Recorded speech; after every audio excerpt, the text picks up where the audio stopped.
Hello po sa inyong lahat mga ka-crypto. Ako po si Pinoy Crypto Trader at sa video na ito ay atin pong pag-uusapan ang aking technical analysis dito po kay Solana ngayon pong July 6 taong 2024. Pero quick update lamang po tayo rito kaya diretso na po tayo sa pagti-technical analysis sa kanyang daily chart time frame na ito. At ayan, ang katulad po ng naranasan ng buong crypto market ay itong si Solana ay nakaranas na rin po ng pagbagsak nitong nakalipas na July 3 at saka July 4 at nagawa po niyang basagin yung kanyang major support line dito na 139.02 nitong nakalipas na July 4. Kaya ito na po ay isang nagsisilbing major resistance line kaya palitan po natin ang kanyang kulay ng kulay green. Lahat po ng mga yung color coding po natin dito is lahat po ng mga kulay green ay resistance line po yan na nagsisilbing harang dito sa itaas. At yung lahat naman po ng mga kulay red ay mga support line po yan na nagsisilbing harang dito sa ibaba. At sa ngayon ay yung nabuong candlestick po natin kahapon ay isa po itong bullish candlestick kung saan ay nung pinatamaan po niya yung lower portion ng ating pattern dito ay tumalbog po siya. Kaya ayan, yan po yung nangyari. Ayan, tumalbog po siya na parang bola. Kasi nagsisilbi na rin po itong isang support line, yung lower portion ng ating pattern dito. Isa po itong wedge pattern. Ngayon ay yung inaabangan po natin sa pattern dito ay kung saan po siya makakaranas ng breakout. Siyempre, kung pag dito po siya nagkaroon ng breakout sa lower portion nito, ay asahan po natin ito na itong si Solana ay makakaranas ng isang matinding pagbagsak. Pero kung pag dito naman po siya nagkaroon ng breakout sa upper portion nito, ay asahan po natin na ito ay makakaranas ng isang matinding pag-angat sa presyo.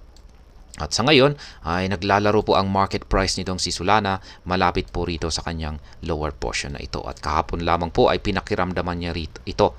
At yun nga lang at naramdaman niya na matigas ito kaya tumalbog po siya.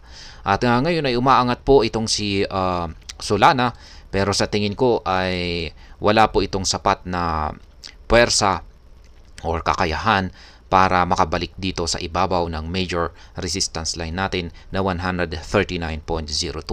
Sapagkat base po sa mga indicators natin dito ay ayan yung unahin po natin yung ating Wall Street indicator ay kulay red. Nananatiling kulay red yung kanyang pangangatawan. Ibig pong sabihin ay bahagya pong nakakalamang ang mga bears. Yan. At yung ating QQE mode indicator naman dito ay ayan po maliliit po yung mga sukat ng mga nabubuong QQE bars natin dito. Kaya ibig pong sabihin ay wala pa pong gaanong sapat na pwersa ang market ni Solana. At lalong-lalo na at dito po sa ibaba ng ating QQE mode indicator nabubuo ang mga QQE bars natin. Ibig pong sabihin ay mas nakakalamang na rin po ng bahagya ang mga mga sellers. Yan, or yung pwersa ng mga sellers ang siyang mas nakakalamang sa mga bulls. Kaya dahil dyan ay yan po yung aking naging basihan kung bakit ko nasabi na wala pong kakayahan na makabalik itong si Solana dito sa ibabaw ng ating major resistance line natin dito. Kaya sa madaling salita ay ang aking analysis po sa magiging galaw ni Solana sa mga paparating na araw ay magko-consolidate po siya dito sa pagitan ng ating major resistance line na ito at ang lower portion ng ating pattern dito. Maglalaro lamang po siya rito at hanggang sa makita natin or maobserbahan natin kung ano yung ibinibigay or nabubuong signal na sa ating mga indicators dito. Kaya ayan. Pero ang isang basehan po natin dito ay itong si Bitcoin. Yan, si Bitcoin, check na lamang po ninyo yung aking technical analysis kanina kay Bitcoin.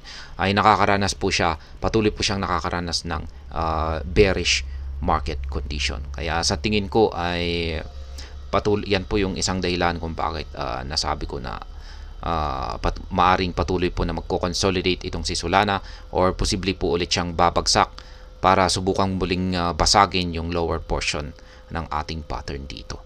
Kaya kung pag nangyari yan at nabasag ito ay dapat po na ihanda po natin yung ating buy pending order dito sa sunod na major support line na nasa 115.90.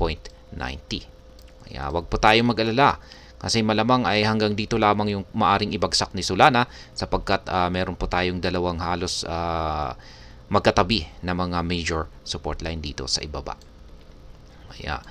Ayan, yan po yung aking mga live spot trading positions, kasalukuyang live spot trading positions dito po kay Solana. Meron po akong tatlo na mga sell pending orders or take profit na nakatapat dito sa mga resistance line natin dito.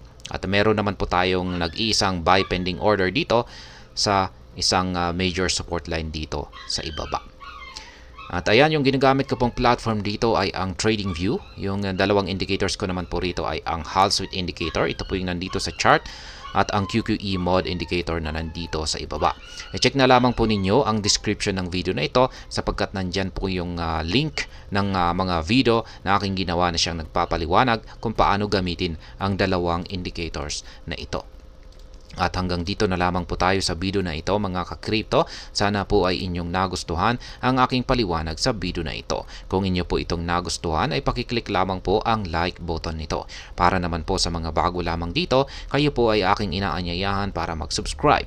Pakiclick na rin po ang bell icon nito dahil ito po ang siyang magsisilbing notification nito sa mga bago kong videos na akin pong ina-upload sa aking YouTube channel na ito. Marami pong salamat sa panunood. Ingat po tayo lagi at God bless po sa ating lahat.